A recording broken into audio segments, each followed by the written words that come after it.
Hi everyone, this is Cherie from 12 by 12 Cardstock Shop, and today I'm bringing a file from MarjorieAnnDesigns.com, and the title is October Title. That's all it is. If you just type the word October in the search bar, it'll bring up the mouse with the month October and a crow. It is so cute. I do get my files from several sites, and I try to get them when they're on sale just to be cost efficient. So for the colors of cardstock I use today, they are American Crafts textured cardstock. And for the October title colors, I use the orangish color, which is the color squash. The base, the bottom base, the darker brown is chestnut. And the middle piece right here that I'm placing is the color truffle. Now I did use Catherine Pooler ink. And for both Octobers, I used one ink in the color called Macchiato.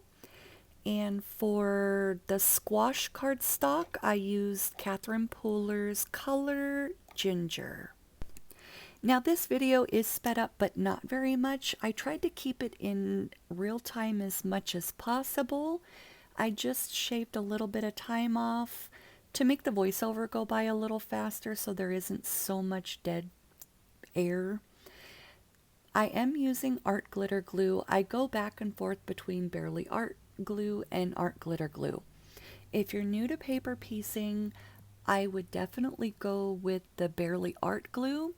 If you've been paper piecing a long time, then the art glitter glue.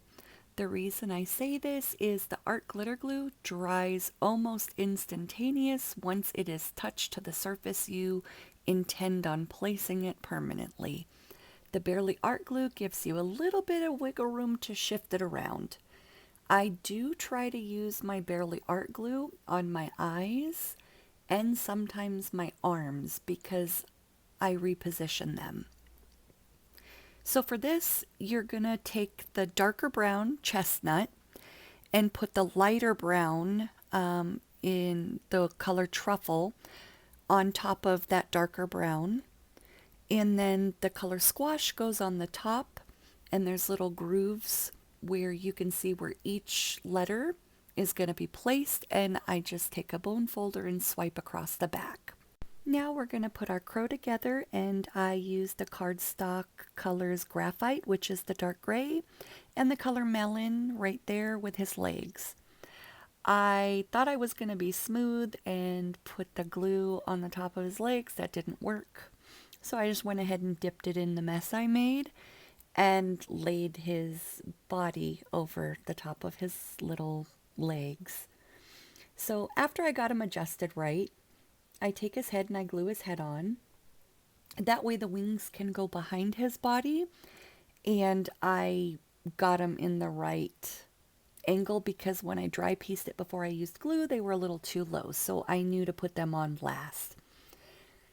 After I got his head and his body on, I went ahead and I'm going to glue the whites of his eyes down, and then his beak, and then the black dots to make sure that the black dots aren't too low for me to put his beak on.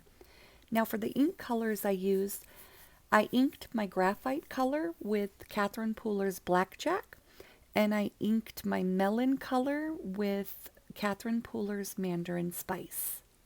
Now I use smooth black and smooth white cardstock for their eyes. Everything else is textured. Here I'm putting on the wings because I wanted them flush with the bottom of the wings flush with the bottom of the body. Now in Cricut Design Space, I did change the size of him. Well, not him, the file in entirety. And I imported it, changed the width after I put the lock on in Cricut Design Space, changed the width to 10.0, and it automatically changed the height to 7.772. I have a rule of thumb when I make my pieces. I try to make the main character, their head where their cheeks from left to right, cheek to cheek, measure 2 inches wide, because it gives me a completed piece between 4.5 and 5 inches, which is a great size for my 12 by 12 cardstock layouts. And you'll find a preference eventually the more you do it. So now we're going to move on to the mouse, and the color of cardstocks I used are all American Crafts textured. His overalls are in the color Blue Jay, and he is in the color Concrete, and the little pink ear pad is in the color Peony. For his overalls, I used Catherine Pooler's Juniper Mist. To ink him, I used Catherine Pooler's Twilight. And to ink the ear pads, I used Catherine Pooler's Do-Si-Do. So all I'm doing is placing his overalls onto his body and then placing his head. And I'm only laying the title over his body just to kind of get an idea mentally how to place his arms.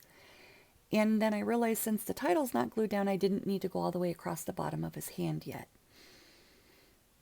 And that rounded part of his arm is actually his hand is going to cover that.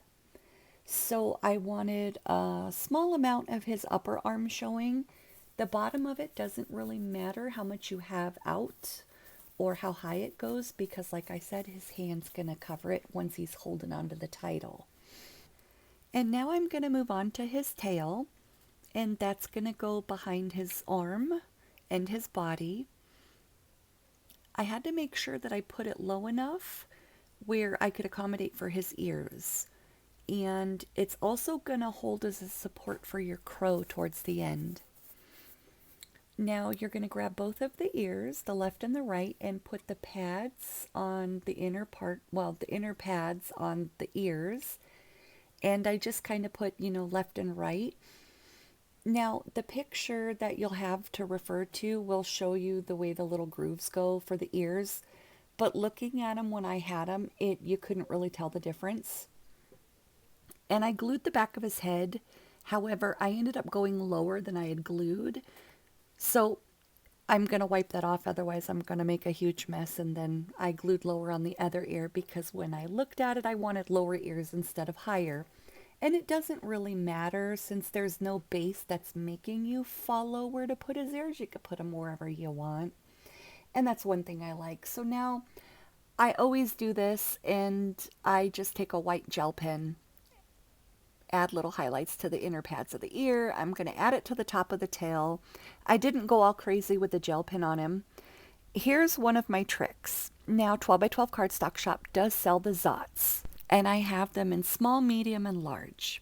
What I do is I took the small, I folded it in half, and I'm going to place it right where his hands are going to sit on top.